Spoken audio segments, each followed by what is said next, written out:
welcome to our second conversation of rebooting the arts for Tai Tokerau in this post-COVID-19 period. Today, we went level 2, people. So I know that for some of you are hanging out for that first coffee. Perhaps you were also hanging out to visit your favourite store, be it a gallery, be it a cafe, be it a restaurant, be it a museum. And so, yeah, life has returned, but perhaps not as we know it. Anyway, I'm not going to do a karakia today, but I'm just going to say blessings to you all on this particular day as our life returns. And I'd like to welcome to our conversation Megan Dickinson, who is the Director of MD Galleries based in Whangarei, to Allie Fry, who is our Operations Director for Kiwi North, and hopefully joining the conversation at some stage we will have Laurell Pratt, who's the Project Manager for Te Honongo Centre based in Kawakawa, and also the Director and Founder of King's Creative. But anyway, we still have two amazing speakers online with us today. She's here, Hinu. She's here. Oh, you're there. See, there we go. There was the official part just completely gone out the door. Kia ora, Laurell, welcome. Kia ora, thanks for having me. Cheers. Oh, really, thanks for joining the conversation. So look, Tai Tokerau, and welcome to our audience if you're here with us listening. This is pretty relaxed. There's no formal way about our conversation. It's just about interacting and looking at and talking about what does the new practice, the bigger picture look like for Tai Tokerau. These three women are involved in creative business, creative practice, culture and heritage, and actually dealing with the public on the pre-COVID, before lockdown. We're dealing with public on a day-to-day basis, part of festivals, events and community, and things changed for them, the bubble burst. So on that note, we're going to hear from them, and I'm going to start off with Megan Dickinson first, because Megan, as we know, for you in the time of lockdown, you missed talking to your people and having them visit you, and you did some amazing things. So Megan, over to you. Thank you, Hinu. Hi, everybody. It's so good to be back in the real world, I guess, and put on some proper clothes and engage with the world again in person. Yes, I really missed the connecting with people. And it was about sort of 2 weeks into lockdown, and I just woke up one morning and went, oh, I really miss everybody. Obviously not just my friends, but just the day-to-day connecting with artists, with collectors, just with my extended community, really. So something that I, felt quite passionate about doing and have done for quite some time is providing some feedback, some mentoring for artists. So what I thought, a way that I could actually give back to artists in the community during this time was to offer that service free. And so I put the word out and have been mentoring artists daily since 2 weeks into lockdown. And I've met, obviously met a lot of new artists. Some of them I already know, but it's been a really wonderful experience for me, and the feedback has been fantastic. So that was just something I thought I could do to, just to keep morale up and refocus people. Artists are often, have many ideas going on at once, and it's very hard to choose one to go with. So that's really what I helped the majority of artists do, was to narrow it down and focus on creating a body of work around a specific theme, which they already had on the go anyway. So it was great. Oh, awesome, Megan. I have to admit, I absolutely loved your heading. Was it Art Before Breakfast, wasn't it? Something like that. Yeah, I thought that was really good because, getting up in the mornings when you're working from home and remotely, normally I'm so late at everything I do, getting out of bed was a bit challenging, but certainly hearing something, what do you do before breakfast, was a good way to start a day. Well, I guess the thing is too, you know, when do you have breakfast? It was kind of, sort of a tongue-in-cheek sort of moment. Yeah. Because, yeah, I was actually having breakfast at midday. Nice. That's really good. Thanks, Megan. On that note, I'd like to pass it over to Allie Fry, is the Director of Operations for Kiwi North. Allie, were you having breakfast at midday as well? Some days, yes. Some days, definitely. I found once, as the operations director of a 62-acre site with museum and live animals and staff and tenant clubs and everything, I found by the time that 48 hours before lockdown we're frantic, organising, putting everything in place. We couldn't just walk out the door and lock the door and walk away. We've got live animals to look after every day. We've got the cities and districts' precious collections and atmospherically controlled archives that had to be monitored all the time. So we did have a skeleton staff working through. So I found by the time that was all organised, and when I did get a chance to stop, I was totally exhausted, and I was surprised at how hard it hit me. And so I had several days of having breakfast about the midday. But I'm very lucky. I only live about 5 minutes down the road from work, so I was popping in, checking staff. I spent a lot of lockdown keeping in touch with my team. Yeah. They are the heart of everything we do. They're an amazing crew, and just to keep them connected, we had some staff with at-risk health issues, so they had to step out of the picture really early.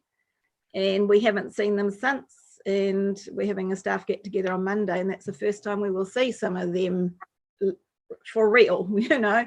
So yeah, that's going to be awesome.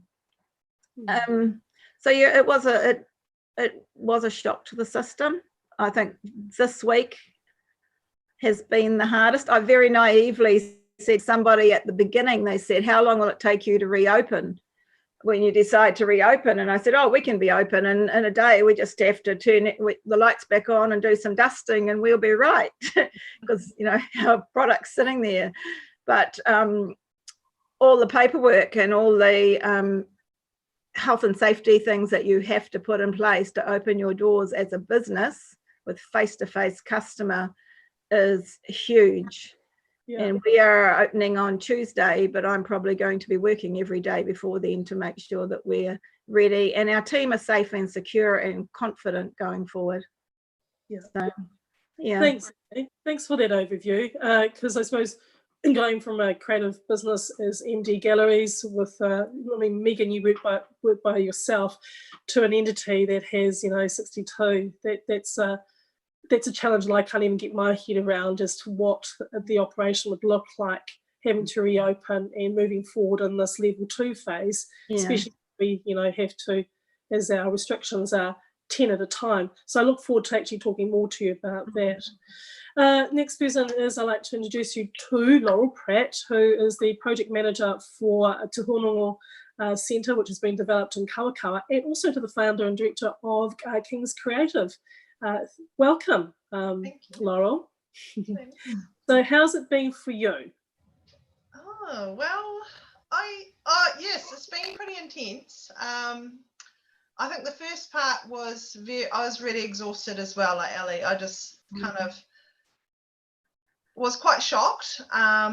I think at the level of change through, even though we sort of saw it coming. And I mean, certainly from the theatre perspective, in terms of the gallery, we have quite a full-on schedule of events. So we normally do sort of 4 to 6 events every season, and that includes kids' workshops and exhibitions. And we just installed a solo show that was about to sort of roll out, and so it was a bit of a shock, but it literally was just locking the door and leaving. So that was quite refreshing. And then I kind of just had a couple of weeks of trying not to run at the gate, which is where I get creative and I start making things happen, which is just my nature, So I really didn't want to do that, and that also included not kind of engaging much at all with anyone, to be honest, and certainly not what I'd normally be doing is, cool, what sort of show should we be doing, and how can I get out and amongst it, and can we do our incubator, which is our artist program, online, and but when I sat and actually just reflected, I went, I just need to have a rest, and Exactly. and I also think a lot of our community had to have a rest. I think we do a lot in arts that is for love, and it can be exhausting. So it was a little bit a shock too, because arts is essential, but we weren't seen as an essential service. We were told we're not an essential service, yet we feel so essential, and a lot of the value that we bring to communities is essential, and well-being, and also just connection and creative inspiration. So it was kind of a little knock about what is arts, and how does it fit in the bigger picture. And in terms of the project management on Te Hononga, that is a huge job in itself. We've got 10 artists working on that project, plus a creative landscaping team, and a town, community team of 20, and builders of sort of 30. So that also came to a stop. But a lot of things we've got about 10% to go on that project. So it was like, no, there was just so much up in the air. So it was an interesting time, and I think it's been a valuable time. Yeah, thanks, Laurell. Well, I suppose this leads to our first question. What does the new practice bigger picture look like for each one of you? What I've heard so far is, well, there's all three of you have found a way to keep engaged with your community, ensuring that community is able to take stock. If anything, the positive of lockdown has been that families have come together, creativity has come to the forefront, and so therefore as an essential service, that is what families and community turn to, isn't it, to find ways and means of keeping our time active and engaged and participating in. And also too, there's that community need to pay it, to realise that actually we are an essential service and we need to be paid, which comes back to something that Megan Dickinson, that you posed for us about this thing about paying for our services. So for all three of you, is that something that all three of you are going to be focusing on, what the new practice looks like, making sure we get paid for our services more effectively? What are you going to do differently? Well, who's going first? Megan? Anyone? Allie, go. Take it away. Allie, go. Okay. We're a visitor experience that involves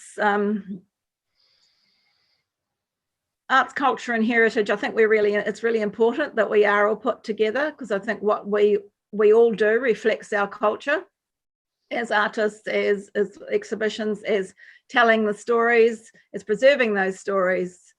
So I think the thing is that we don't undervalue our product, and we don't undervalue ourselves. And this is a very important thing. It's part of what Tourism New Zealand is putting out too. Okay, make up some good packages, but don't undervalue yourself or your product. Just to get people in the door, it has to be worthwhile to you, because we all need it.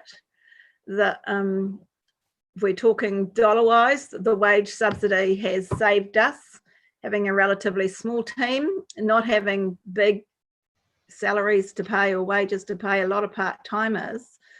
The wage subsidy has been perfect for us, and we've retained all our staff, and we've managed to pay them all 100%, and will do at least until the end of June. So we're depending on our community and its relationship with community. That's really, really important to us. They're going to be our first people back, and dollar-wise, it's always a problem. We know that in our culture, and we've got a huge facility to run, and funding is always a huge issue for us, and we depend so heavily on our admission income. We run on a really lean as it is. We can't do without any of our staff. We can't. Yeah, so we can't cut any corners anywhere. We're already right down. There's no fat on our operation. Yeah. So Yeah. like everybody else, we'll be looking to what comes out in the budget.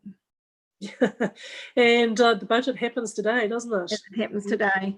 Yeah, it happens today. I believe at 4 o'clock we hear what comes out of the budget, which will have an impact on business in general. But hopefully there's something there for our sector, which, as you may have noticed, all three of you, is not, creative economy doesn't actually ever get mentioned. And when we're talking about primary industries, manufacturing, residential care services, we're certainly not there on the radar.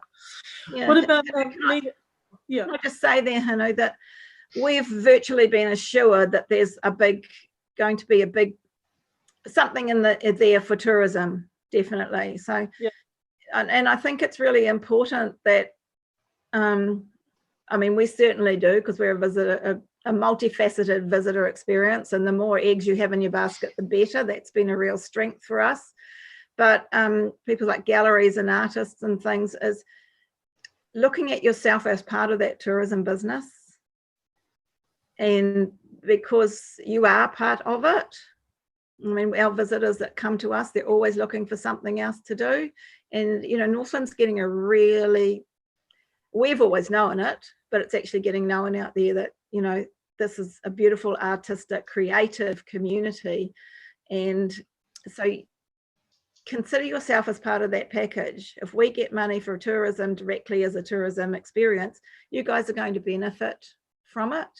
But you've got to be available. So you've got to be there in the weekends. You've got to be open, you've got to be present, because that's when your expendable income is going to come. Auckland is going to be the first, after our community, Auckland is going to be the first cab off the rank.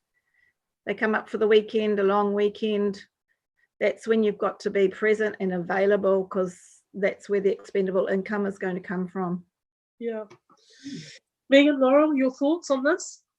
Well, I guess, coming out of a crisis situation that we've all been through, there's no greater time than now to, appreciate the value of art and what it does, what it contributes to a community. I am a huge advocate for, this isn't just me, this is an international problem of artists not being paid to do their work, as in, artists being asked to do things for free because it's art. So one of my big initiatives, I guess, is to just keep talking about this, that art is a profession and it needs to be seen as a profession. That also means artists treating it as a profession and the public seeing it. It's a two-sided coin. So I am just going to continue harping on about this and talking as much as I can about it to bring awareness to the community about that. Which is a good campaign for all of us to get on board with, because we talk about the value of the arts in so many different ways, don't we? What it gives to the to mental to health and well-being, socially, economically, though our models may be around the other way, because it's all about the ideas and the concepts to drive economic development for our communities, is that art is a profession, and it has been for centuries. Laura, what about you? Any further thoughts on this topic? I guess certainly what Allie was saying in terms of the tourism factor, our visitation is at least 70% domestic tourists, so we're feeling like they really connect with the kaupapa and they really appreciate Northland, and they love seeing Northland art and being connected to what we have to offer, especially around flora and fauna and our reflection of our culture through art. So I think that's really important. We feel positive that at least we're going to have it, hopefully, this domestic marketing sort of targeted campaign to encourage people to travel through New Zealand. So that's all pretty exciting. I think what Megan was saying in terms of valuing ourselves, this is the perfect time to set some boundaries, to be a little bit clearer about what we are, what we want, how we engage with the sector. Certainly on Te Hononga, I've been through a big learning curve myself, but also with those artists being able to articulate their worth, their value, to put in quotations, to be able to work with the exchange in the business environment. You know, it is currently, even how we do funding and how we fund spaces, it's all very much based on a competitive kind of pitch for funding idea, which isn't that sustainable. It's not very holistic either. So maybe there's better ways that we can support each other to do that, to support investment in our sector. And I also think that there's only about 5% of artists that are in that space where they can do all of that stuff themselves, which is the funding, the marketing, the promotion. And that's great. There's 5% that can manage it, but the other 95% are falling through the gap. And how do we, as a collective industry, support growth together, you know, for individual artists as well as art experiences and visitor experiences? Yeah. Good points. What is the collective response to cultural and creative tourism, you know, which is the backbone of any society? We know that as we travel around the world, though we may not be traveling quite so soon, could be quite some time, but it's the value we place upon our own culture, the culture of art form, the aesthetics of it, like the philosophy of it, the content we build, and the fiscal value. So I'm right there with you. I think whatever comes out of the budget tonight is that there's an opportunity for the development of creative tourism more so than we've ever seen. And being able to, like, for example, all three of you are in that space, is that what's the connectivity among all three of you to be able to collaborate and create that itinerary that enables us to put together itineraries that are not based upon what the normal or true tourism touring can be, but what it means to be on a creative itinerary, be it that very personal experience, be it going to the gallery and then experience it around the world. I've got, just to let you know, guys, who's listening in, a big hello from Catherine Chewin, who is the funding advisor up in Kiri. So kia ora, Catherine, lovely to have you with us. And Linda in Kaiwaka says, Megan, good words. So thanks for that. And she agrees with you, Laurell, about arts not being essential, is that the first thing people did when lockdown started was all arts, watching Netflix, creating, knitting, painting, baking, you know, doing whatever they did. So you've got a few comments coming there who are agreeing with you wholeheartedly. Allie, this is a question directed at you, though, as in your role as Kiwi North. Do you think local visual artists fit in with what Kiwi North does? Is there any scope for local artists to provide support to sell exhibit through your organisation and future plans or current? And like, what's your thoughts on that? We have talked about that before, and I've actually got collaboration here in my notes. And before lockdown, we were going to start working with Lenny with a collaborative exhibition. Remember? So yes, I do. Using it in our space, we are working towards retail and definitely including local produce and art and things in our retail space. I'm really interested in that. If we can do it in a clear, concise, simple way. Actually, using our gallery space as an actual physical exhibition is difficult because we're very limited in space. But if there's something that somebody does or has that actually links with a story that we're telling, then there would definitely be the opportunity for that to be included, if we're talking about an actual tangible object or painting or something. Yeah. As Laurell said, you know, collaboration is the way forward. Yeah, most definitely. And we don't know what collaboration looks like until we have the conversation, isn't it? And I would say to visual artists, whoever's listening to us, is that yes, there is the opportunity to do something with Kiwi North. It's about finding what the project is, especially within those 62 acres of land that you've got up there, there's a lot of possibilities down, large public art pieces of work. Laurell, what about you in this space around, with the new centre Te Hononga being almost complete? I know you've got your artists who are working on the kaupapa of the construct, but what about, visual artists? Is there, what else is going to happen within that space? Yeah, great. There's there is a gallery upstairs, which is a small, it's a good size boutique gallery, I would call it.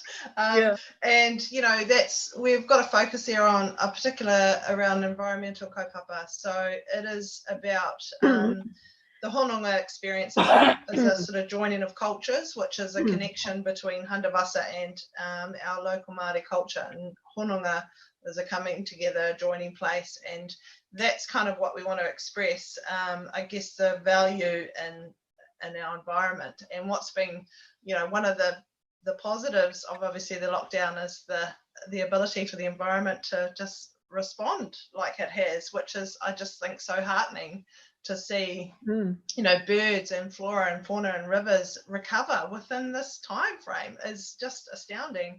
And I think that in itself is a gift that we should be really taking to heart. And so a lot of the Hononga aspect looks at that and shared values around the environment. And so there will be a dedicated exhibition space for that. There's also a large community workshop space where artists are invited to come and host their own workshops or participate in other community workshops. And we're just now developing, I've been doing a lot of funding applications over the lockdown, and we just got funding from NZTA, which will bring the cycle trail right into the project, into the heart of town. And that includes a large scale wetland and sculpture kind of component. So there's lots of kind of very creative platforms that are looking at inside and outside, how we tell the story, being innovative about our art and art as a language, as opposed to something on the wall. It's actually a living, breathing, thing. So yeah, I think it's quite exciting. And it's just, I think, artists to feel confident to ask, most of everyone in the industry is very supportive of artists coming forward. I think what it is us really asking artists to feel confident enough to go to the next level, to ask a question, to prepare for an exhibition, that you have an idea and it might take you 6 months, a year to get there, but it will happen. So it's about just encouraging people to push ahead and try new things. That's right, because of anything in lockdown, don't know about you guys, but there has been time and space to think. I mean, I've got projects now that I've been thinking about for ages that are actually happening, and this is the thing too. As life returns, each one of you are now looking at how you do things differently and what the new norm looks like. It's a real balancing act, so that's what we're hearing. The environmental kaupapa for us is a big one, so thank you for bringing that up, Laurell. That's good, because that sort of relates to Kiwi North as well with their birds, doesn't it, Allie? Yeah. So yeah. Just another few comments. I've just got a bit of a correction here. The good words, Megan, was from Rebecca Barclay-Clist. Now, apologies to anybody who's listening if I mispronounce your surname or your first name wrong. Do let me know afterwards, because I've not done intentionally. Linda Gilbert, thank you, Linda, for letting us know that she listened in at 2 p.m. today. And it seems like the tourist industries will be getting another 8 weeks wage subsidy, but she said there was very little about the arts in the budget speech. So I'll have to hunt down those Treasury documents. And thanks, Irene Kippenberger, for joining us too. She says that thank you for this information. Sounds like we're all thinking about these new ideas and collaboration, which is good. So on that note, I just want to move to this conversation, but we've seen over this period of 7 weeks the most online digital content that I've ever seen occur. As we see music, it's New Zealand Music Month in May, things are going online. You see performance going online, which is a very tactile industry. We see, and Megan, I'm really interested in from your comments on this one, is that we saw the art auction go online. Sorry, I've just The Auckland Art Fair. The Auckland Art Fair, yes, go online, you know, and all the number of galleries that participated in it. And how did you participate in that? Did you go online? Did you follow it? What did you think of it? Yeah, I did. I went, definitely. I've been in it a couple of times. It's actually ending this weekend, so there's only a few more days to have another look. I thought it was excellent. I thought it was a great thing that they did that, and it was done in a really highly professional way, as you would expect. It was great. I'm just so glad it was online and not just cancelled fully.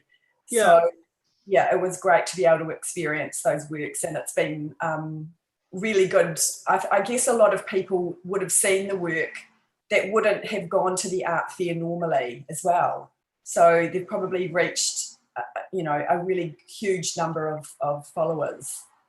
Have you been following yourself and Laurel, have you been following the feedback with the Auckland Art Fair by any chance? Within your own networks, do you know what the response has been? Apart from, we know lots of people, but just in general as to the level of content, the way that it's been presented. I mean, is there any learnings here for Northland? Is there something, Megan, you've been, this is one of your things, is to be able to take Northland arts to the Auckland Art Fair. I mean, is this the new norm for us now, to take it online and actually have better access to artists? What do you think? I don't think it'll be exclusively online. I mean, there's nothing like being there and experiencing, the buzz and the excitement of being surrounded by all of the artwork. So I don't think that's just the way it's going to go. I think we all need to be together. I think lockdown's proven that, Yeah. Yeah, I think it's interesting to look at, from a marketing sense, like teaser campaigns. Sometimes if you give too much away, you don't really get the full picture. So it's about working with technology to showcase and inspire and entice, but not giving them the whole package. And I think if Northland can do that, and then really keep that sensory experience of being in and amongst the arts, or on an art trail, or part of the kaupapa in person, the emotional connection is really important. So I think we have to look to other industries that have gone all fully online, that somehow still isn't quite valuing the work. So it's just a little bit of a, how do we use technology but not fall into the trap of it all being given away for free, without artists being paid. So people are receiving an experience, but is the artist being paid? And is it sustainable? So I think we could probably learn from other industries, film, music. And I don't have the answers for that, but I'd be curious to think if we all got together and looked at how we could use the technology, but in a way that really was authentic for Northland, would be quite exciting. Yeah, agree. What about you, Allie? I mean, museums are turning into interactive spaces. The use of technology to be able to tell a story. Digital media, digital storytelling. What about? What's the future for Kiwi North in this particular space? One of the things that I did during the supposed downtime was to look at our strengths and weaknesses. And I think before you can go forward, you really have to look at that or revisit it. And our strengths are our dual directorship and the flexibility and strength that gives, because I'm only half of a directorship team.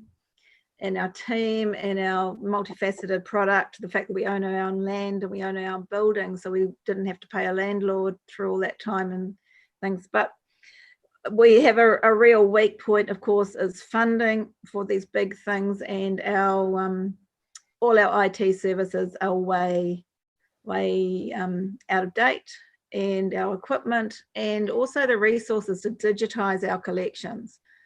And we realized through this, although we use technology as a conduit and for communication, we haven't actually got any online product. Yeah. And that was so blatantly obvious in all of this. We knew it, but it was just on the list.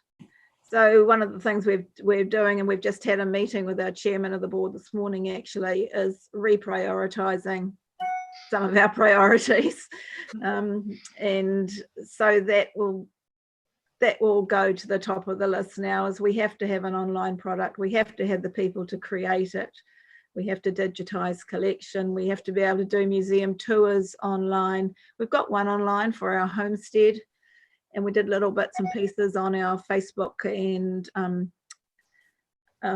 Instagram, etc. But as Laurell said, you just want to use it as a conduit and a taster, because you still need to get the people in the door, and they need to get in the doors. They need that experience. They need that. Something I liken it to is Goldie's picture of Ina, the Ngāpuhi chieftainess that he painted. I'd seen it 1,000 times in books, postcards, things, but when I went to the Auckland Art Gallery and saw it for real, and I stood there in the middle of all these people bawling my eyes out because of just the beauty, and you could nearly see her breathing and the fibers on the blanket, and it was just absolutely, you don't get that online. No. They still need to walk in the door. And they still need to expect that sensory thing, that emotive thing that art and any of the creative things create is essential to us as human beings. And we need it. It feeds us. But yeah, technology is a big issue for us, and one's going to be a big spend, and it's funding. It's all about funding. It is about funding. I mean, Creative New Zealand have, put together an economic recovery package of 16 million so far to date, about 4.5 million, and economic relief to artists, and I think about 3 batches of funding around the arts continuity to date have been confirmed, which is good. Not too sure as yet how many of those are Northland projects. I know of at least one. And I presume as time goes by, we will see more of us, more Northland projects come to the forefront. But it's only short term, isn't it? It's project by project. It's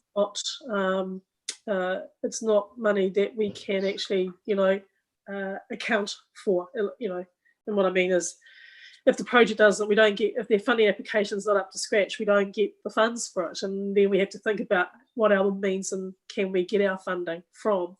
And I mean, all 3 of you have 3, similar but different models as well. I mean, Allie and Megan, you're involved in 2 what I'll call cultural infrastructure initiatives that have been, funded either through government or central government funds in some way, as well as the public dollar that comes in, to pay, that has the privilege of, going inside to see collections.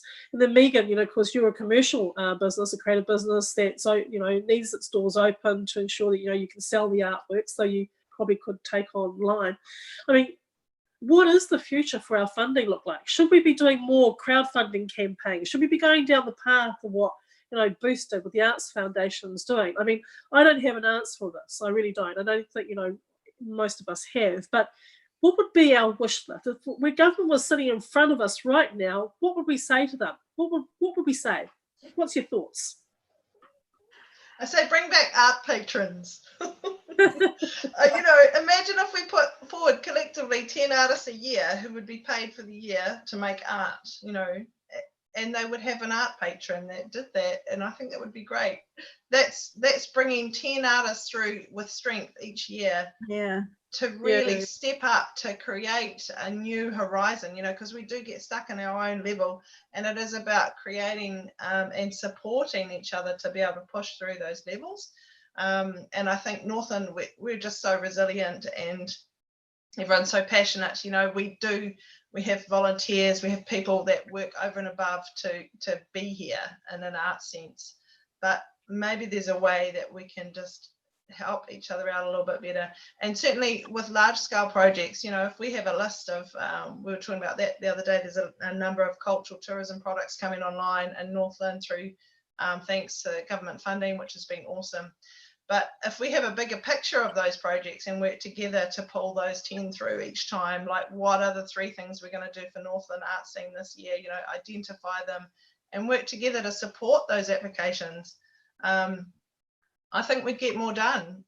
So yeah, but sustainability is challenging. I mean, we've been told in the arts that we should be paying, you know, keeping ourselves open by selling product or selling work, and then when this sort of stuff happens, we're an industry that doesn't have a voice, falls through a gap, and isn't even counted in terms of you know, economic value, and it's very disappointing and a little bit disheartening. Yeah. Megan, what about your thoughts? What do you think? Well, it's a tricky one, isn't it? It really is. I think definitely, you know, collaborating and sort of joining forces more would be beneficial by, you know, not reinventing the wheel. And sort of having some clear campaigns going forward, and maybe this is something that Creative Northland can help us with. Well, look, I mean, you know, when you're online, you've got general public out there. Yeah, one of the projects, you're right. I mean, I thank you for what you've said today, because you're right. You know, most of us are concerned about being viable and going concern. Sustainability is not even a word that we can actually put into our vocabulary. And yet central government funding and local government talks about sustainability continuously, you know. Even our main entities like, you know, Chambers and Northland Link, who are very helpful with the resourcing and levels that they have and access to.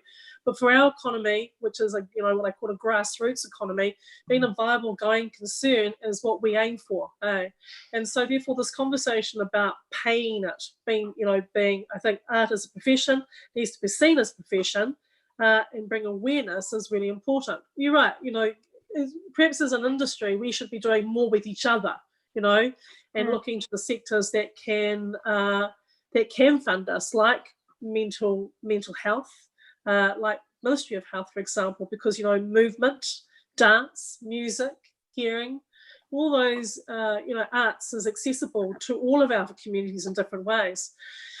One of the things I have been working on behind the scenes, and I'll put my hand up, is yes, I have been working on what does a cultural fund look like for Northland, you know. And when I see things like Boosted coming up, I get really inspired, and I think we can achieve that.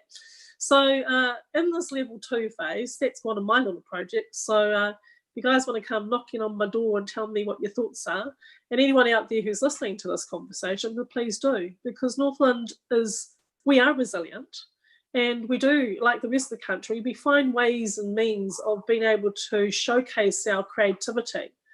And as we see more digital content coming online, new products coming online, people are saying, hey, you know, New Zealand made, Māori made, Northland made, invest in us.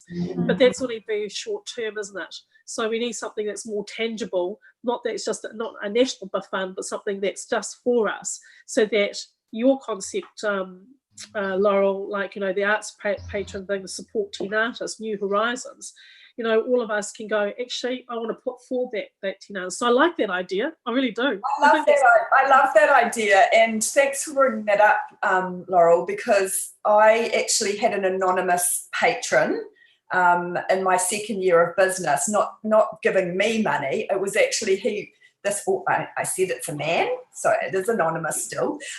He provided money to me every month that I then distributed to artists. And it was a fantastic thing. And so thank you. I'm really going to follow that one up as well. I'm not going to hit the same person up for money, but there are lots of people out there who would be willing to, you know, pay into a fund like that. Yeah. So got to remember, isn't it, that all have got good networks, and it's sometimes about the key communication messages and themes that we want to present to our community, and that we mustn't be scared to ask, because you don't know until you ask. That's right, yeah. You know, I know that sometimes that's my thing. I'm sure you guys are the same. Sometimes you go, oh, people can ask you to ask, and you go and do it, but sometimes it's harder to do it for ourselves. So it sounds like we've got a project there, people, for Northland, which is a good one.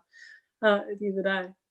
So tell me, what else for you as we move through into level 2 and we look at, the multifaceted ways in which we operate, and we look into the stronger recovery and revitalization phase we're in, is that who do you think we should be talking to? Who are our decision makers? And let's just take Creative New Zealand out of the conversation at the moment, because many of us have been engaged with them for quite some time. But we've got Ministry of Cultural and Heritage, which is big for you, Ellie, and Sue, Yep. So, we've got all these auxiliary services out there who partake in the arts. So, who should we be engaging with? Minister of Culture and Heritage is big for us in one way, but getting funding is not easy. It's say, for example, our heritage buildings, although they're heritage listed, they're only grade 2, so therefore you get no financial support for them. Things like that. I think we've done really well with our organisations that represent us, that are advocates for us, have really stood up in this process. Museums Aotearoa, they have lobbied government, TIA, the tourism industry Aotearoa, on our behalf, ZAA, which is the Zoological Association, Aquarium Association. So they've all put together huge things and lobbied for us. So in that way, we know that we do have advocates out there. But funding wise, yes, I think we end up going to the same things and same people and all the time, and it's going to look very, very different now. We're not quite sure what the funding scenario and landscape is going to be at the other end of this.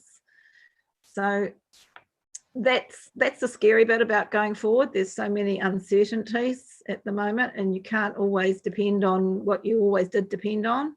And we would love to be fully self-sustainable. We would love that, but it's just what I can't see it as ever happening with the operation that we are. So I don't know. I can't really answer that question. That's okay. There's too many unanswered things at the moment. Yeah. I think, Laurell, Megan, what are your thoughts? I think, without putting my foot in it, I do this a bit with the council, but I think perhaps I've heard this is just not from me, I've heard this from a few other people today, that they would like to see some more council driven initiatives,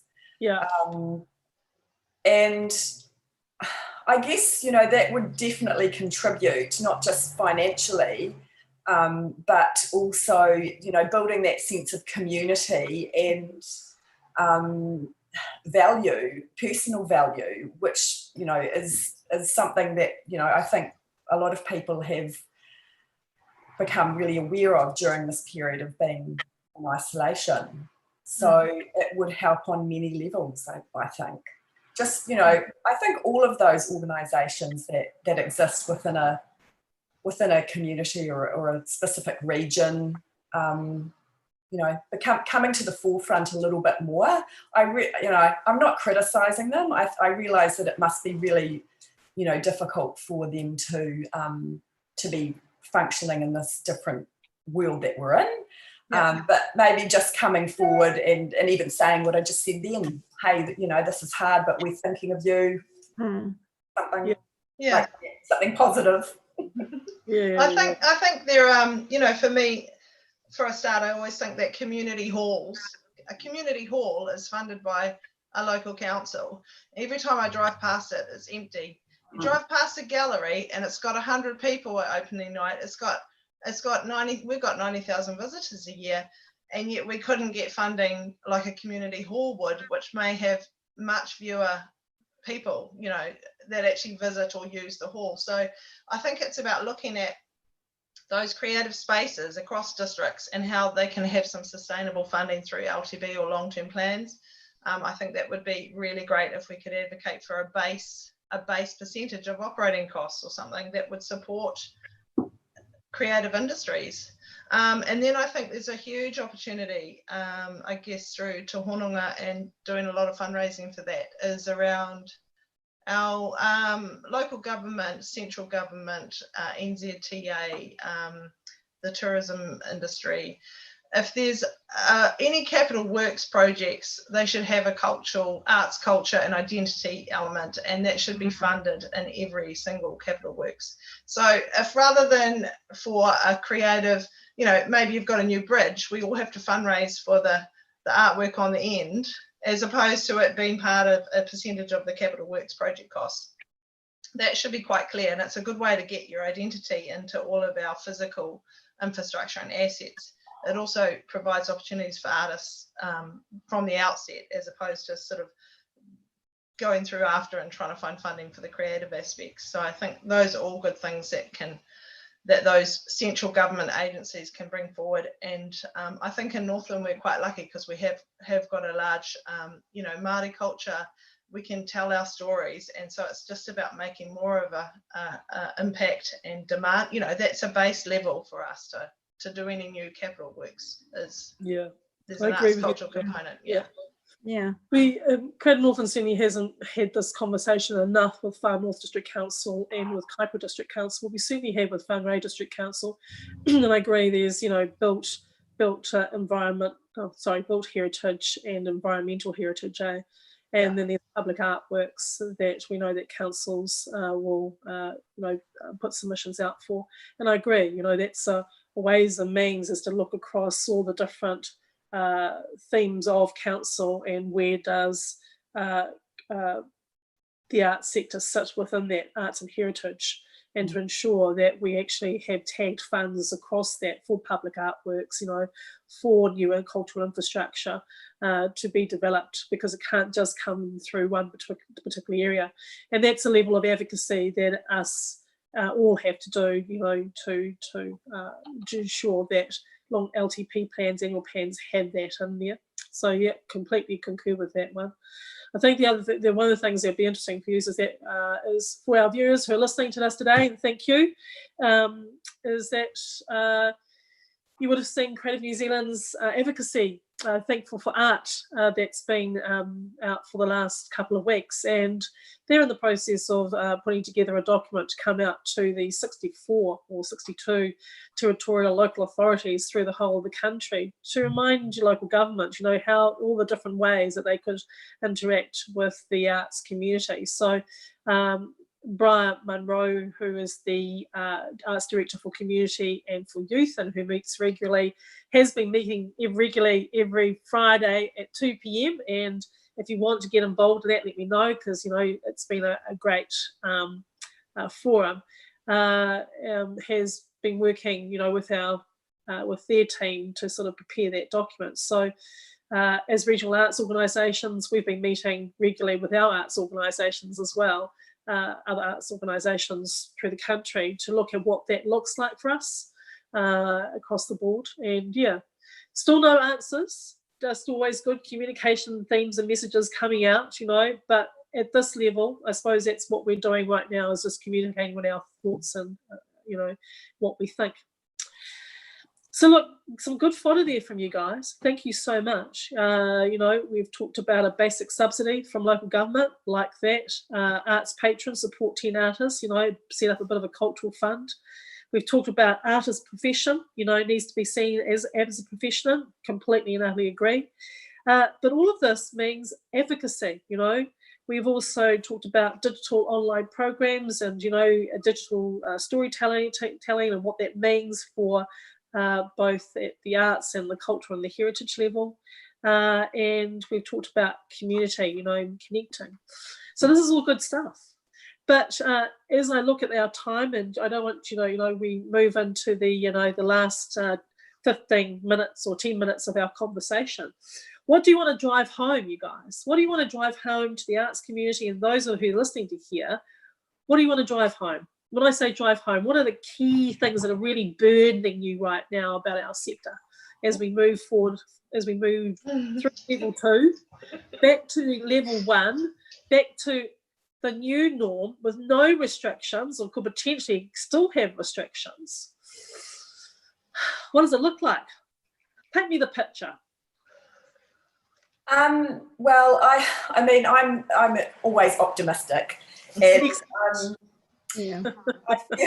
I think that, you know, there is no better time than now to really promote supporting, you know, local New Zealand growing business and obviously artwork. Don't be, you know, trying to get away from this buying online and trying to bring more people into our different organisations to view work and other cultural scenarios. I think that there will be a lot more domestic travel because people will need to get around and they're going to need to, you know, get out and experience other parts of New Zealand. And I think that's a really good thing. I also, as I've said before, am a very strong advocate for, you know, if you do want to be an artist and you are serious about it, then show us, get professional about it. And it is a business. It isn't just a hobby. It's a business. And you can fulfill those, you know, those dreams that you have of selling your work. Of course, it's not easy. No one in the arts world, there's nothing easy about it. It just isn't. We're all doing this because we love it. And it feeds us. It feeds our souls. So let's get serious about it and let's put Whangarei and Northland on the map that we are a professional arts community. It's got to come from the artists as much as it's got to come from the public appreciating, you know, what's on their doorstep. Thank you, Megan. That sounds good. What about you, Allie? What do you think?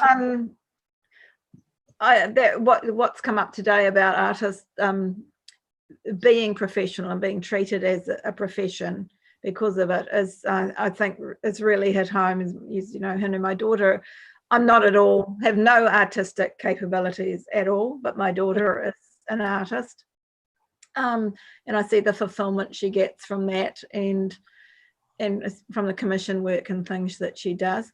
But yeah, I think if you want to be taken seriously, if you want to change something, you have to be professional about it. So I totally agree with that. If you act professionally, and go if you need mentoring, there's Megan. Look, she's right there to help you, which is fantastic to give you that sort of professional way of running what you do, and it won't suffocate your creativity. It'll just open avenues for you. I think one of the things most important thing that's come through from me in this is, and amongst all the anxieties, all the paperwork, all the rules and regulations and guidelines and changes, and it's been so fast moving, is something that somebody said the other day, and it was Te Hira Kiki Hiruwini, who was the repatriation officer at Te Papa. He said, don't lose touch with your taonga. Don't lose touch with your heart. Hold on to your heart through all of this. And I mean, the art comes from your heart. So you can't get much deeper than that. So I think that's the core of everything. And I just have to read you something that popped up online last night, and I thought it was perfect. You may have already seen it. It was Perry Rush, who's a principal at Hastings Intermediate, and is also the president, I think, of the New Zealand Principals Federation. And he is advocating heavily for more art to be brought back into schools. Yes. Yeah. Did you see that? Yeah. And he said that any society that strips its education system of what it means to be human and denies its young citizens the opportunity to explore and celebrate human expression could be concerned about how this affects the healthy functioning democracy. There has never been a time to be more vigilant and protective of the humanities and the artistic expression than now. And I thought that must have popped up for a reason. And I thought it was just perfect. Yeah, totally. Like, So absolutely concur with that. Yeah, absolutely. Good on him. That's brilliant. Yeah. Yeah, totally. Laurell, what about you? Yeah, I mean, I just think both of what Allie and Megan had to say was so good. I think it is about, honouring ourselves. Yeah. You know, we've got value, our communities have value, and our artists have value, and we just need to remember that. And sometimes we don't know how to do things, and sometimes we don't have enough money, but we still have to value ourselves and join together to make something work. If it's of value to us, it will be there. Yeah. So that's...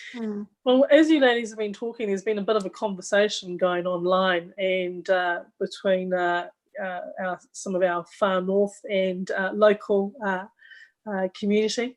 And just for you, from Irene Kippenberger to you, Laurell, is that she just said your incubator model has been great and has really benefited from it. She said, it's a slow boil on the actual making, and would be great to see it happening in Whangarei. So, let's hope, let's see perhaps with what Megan's doing and what you're doing, the two of you can get together and combine your programs, which would be fantastic. Cool. Just a quick word from Kath Chewin from Far North, who's the community advisor up there and funding advisor for Creative Community Scheme. She just said next year for all council, it's a long-term plan year, so you want to be contacting your councils now with your proposals so that they can consider them and put them into their consultation documents. All three of us are very familiar with that, and being able to talk with our councils, and so thank you very much, Kathy, for if you're still online, for reminding of us how important it is to put our proposals in front of council, because if we don't do that, we don't get into the long-term plans. And just a few other comments. Someone's right. Once again, Laurell, with your idea about a base community rate for arts, you've got a few thumbs up for that one. Tracy Williams-Dean says capital works projects with arts percentage programs overseas work very well. Often commission artists from early in project to make specific work, usually a 1-3% of total project cost of the art. And that's something we don't actually have here. So that's something, thank you, Tracy, I'll certainly take that into consideration. Sorry, those are the wrong words. Not taken into consideration. It is certainly something that we should be putting into our councils about when we, put in funding projects, saying, look, this is why you should invest. Use of language sometimes so important. So yeah, we've got some. So thank you to everyone who's made some comments there, which is great. So if unless there's something burning, the three of you want to say in your final comments, is that level 2. So what's the inspiration word for today in level 2, Laurell? Imagine tomorrow. Imagine tomorrow, like that. Megan? Inspiration word for today? Live it today. Hey? Live it today. I'm all about living in the moment, so yeah. I thought you said buy it today, and I was thinking, what? Oh yeah, that too, that would help. That's true. And Allie, what about you? What's your word for today? Okay, I was going to say taking your strengths forward, but I think the good old Love It Local campaign that's going at the moment is pretty good. Yeah. We've got to support each other in that. Yeah, absolutely. Yeah, but taking your strengths forward, I think is good. I think we've got a role to play in our sector for recording what we've just been through and reflecting it and creating it so that it's a story to tell. I think we have a story to tell, yes. We do have a story to tell. I suppose as we bring this conversation to the close, these are my final comments to our audience who's been with us today. Thank you so much. And to our speakers, is that what I've learned from each of you is that as we imagine tomorrow, is to remember our stories from the past as we bring them forward, and that's very much about our heritage, which is really important to us and informs our art form. As we live it for today, is that today is today, but tomorrow is a new day, eh? And that humanity and as creators, we are solutions focused and always will be solution focused. And so we're looking at, in crisis, is that creativity comes to the forefront more so than you ever see. And therefore, if we come back to that conversation about arts, culture and heritage, we should be an essential service because that's what community turns to in their hour of need. And I suppose, and you're right, love it, local, taking our strengths forward, is that as we all start to move out of our bubbles, as our bubbles burst, and I tell you right now, I'm not happy about my bubble bursting. I think I've been more productive in my bubble than I will be out. But as we move out of our bubbles, is that there is an opportunity for new collaborations, new partnerships, new connections, and that community, all of you are dealing with community in an amazing way. So thank you. Thank you to each one of you for how you engage and how you welcome your community into your spaces. All the very, how do you say, all the success as we move forward in being able to share your sense of place and sense of community, because without your spaces, without the cultural infrastructure that you're creating, our wider community would have nothing to visit. And our environments, though the last 7 weeks have been quiet, is that we must remember that our cultural environments need to have as much time out as what we do at some stage. Yeah. So I've learned a lot from you guys, so thank you. So on that note, I'd just like to close this, the kaupapa for today. Allie Fry, Director of Operations for Kiwi North, thank you. To Laurell Pratt, Project Manager for Te Honongo Centre and Director of King's Creative, many thanks. And to Megan Dickinson, Director of MD Galleries in Whangarei, many thanks to all three of you. Wonderful wahine toa for sharing this moment with us. Kia ora. Kia ora. Thank you. And to our audience, hey, thanks for popping on in and sharing your comments. Great to have you along with us. And hopefully we will do this again. Bye. Bye. Ka kite anō. Ka kite anō. Of course, this is the moment you sit here and think, who ends this conversation? I think it is. Right. So I think we leave one at a time. Okay. I will leave. Bye, ladies. It was lovely to spend the afternoon with you. And you too.